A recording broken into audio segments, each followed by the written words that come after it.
Auteur d'une belle opération lors de la dernière journée avec une victoire à 3, l'AC Ajaccio 15e veut confirmer à François Coty avec la réception de la lanterne rouge de cette Domino's Ligue 2, l'US Orléans du nouveau coach Didier Olé-Nicole qui a remplacé Olivier Frappoli à la trêve.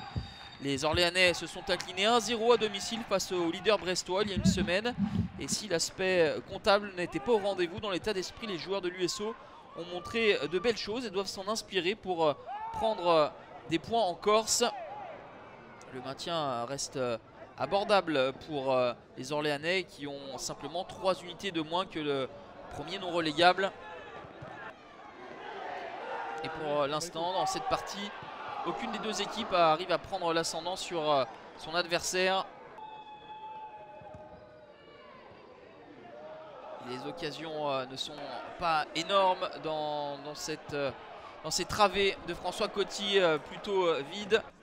A noter que Rifi Mandanda garde les cages de l'AC Ajaccio puisque Jules Godard est à la canne avec le Cameroun. Du côté d'Orléans, il en est de même, c'est Thomas Renaud qui traîne sa deuxième titularisation puisque Oumar Sissoko, l'ancien d'Ajaccio, est à la canne également avec le Mali.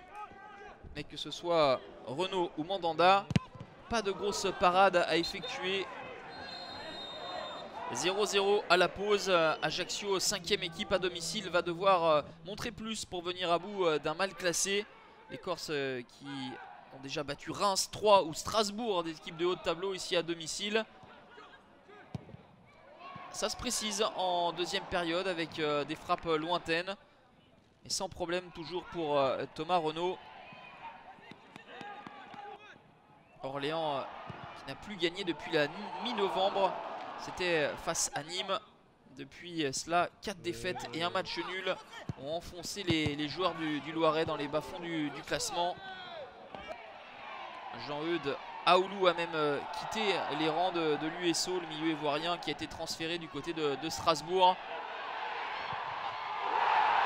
Et les Orléanais vont encaisser un but à un quart d'heure de la fin. L'erreur de Joël Samy qui profite à l'ancien Nîmois Riyad Nouri, le capitaine, qui marque ici son 5e but de la saison.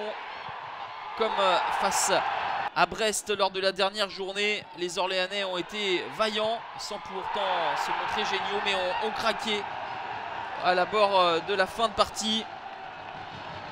Dans le dernier quart d'heure, donc c'est Nouri qui permet aux Corses de mener à 0 et la réaction des Orléanais va être trop tardive et trop timide. Rifi Mandanda se montre impeccable sur les interventions qu'il a effectuées dans cette fin de rencontre. Orléans n'a pris que 2 points à l'extérieur et essaye de montrer plus, mais et Mandanda et la défense corse se montrent au niveau pour préserver ce maigre avantage. Situation chaude et confuse, mais qui ne parvient pas à être convertie par les hommes de Didier Olé-Nicole. Au contraire, ceux de Pantaloni tiennent la baraque. 2e victoire consécutive pour l'ACA. C'est une première cette saison. L'ACA s'impose 1-0 et prend 11 points d'avance sur la relégation. L'USO en revanche n'arrive toujours pas à décoller avec ce 6e match sans victoire.